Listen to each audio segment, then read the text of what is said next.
ओम शांति। आज 16 नवंबर 2022 है और आज बाबा ने हमें मुरली के अंदर मेहनत और मोहब्बत ये दो शब्द के ऊपर ध्यान खिंचवाया। मेहनत करना क्षत्रियपन के संस्कार है और मोहब्बत से चलना, एक बाप के ही मोहब्बत में परिवर्तन हो जाना, ये ब्राह्मणों का, और वही ब्राह्मण फिर सूर्यवंशी विजयी बनते हैं।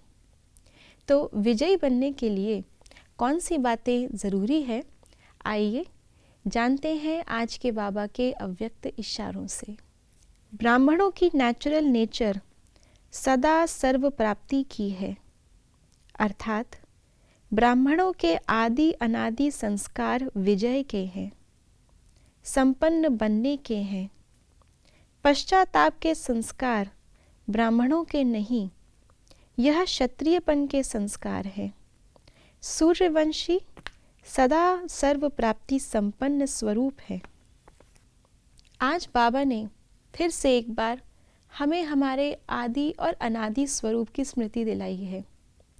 हमारा आदि और अनादि स्वरूप हमारे ब्राह्मण स्वरूप से कहीं ना कहीं मिलता हुआ है, लिंक है। जितना जितना हम इस ब्राह्मण स्वरूप में अपनी नेचुरल नेचर को, अनादि स्वरूप को हम पहचानते जाएंगे और उसे धारण करते जाएंगे, उतना ही मेरा आदि स्वरूप मेरे समीप आता जाएगा।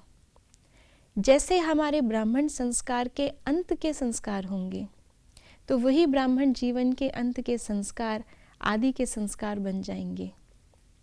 तो आदि का अर्थ केवल जो हो चुका है वो नहीं, लेकिन आदि का मतलब मुझे किन संस्कारों से अगले कल्प की आदि करनी है। हो सकता है कल्प की आदि हो जाए, लेकिन मेरे संस्कार मेरी उस आदि में एंट्री ना करा पाए। इसलिए बाबा ने आज कहा अपनी नेचुरल नेचर को हमें रियलाइज़ करना है। ज्ञान से तो हम पहले दिन ही जान जाते हैं कि मेरी नेचुरल नेचर है, मैं ज्ञान स्वरूप हूँ, मैं शांत स्वरूप हूँ, पवित्र स्वरूप हूँ, आदि आदि। लेकिन जानना, मानना और उसको मान करके चलना, इसमें अंतर आ जाता है।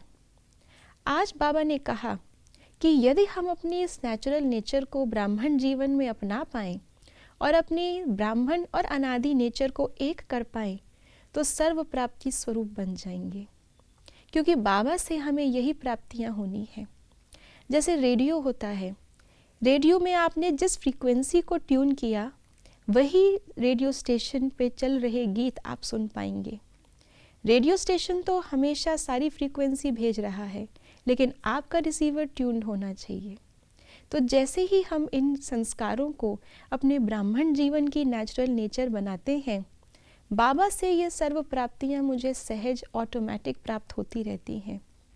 इसलिए सर्व प्राप्ति स्वरूप बनने के लिए हमें अपनी इन नेचर को नेचुरल बनाना है अपने ब्राह्मण जीवन के अंदर ही।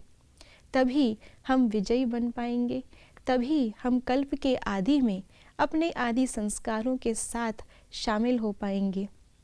और यही विधि हमें मेहनत से मुक्त, क्षत्रियपन से मुक्त, मोहब्बत में विजयी बनाएगी। ओम शांति।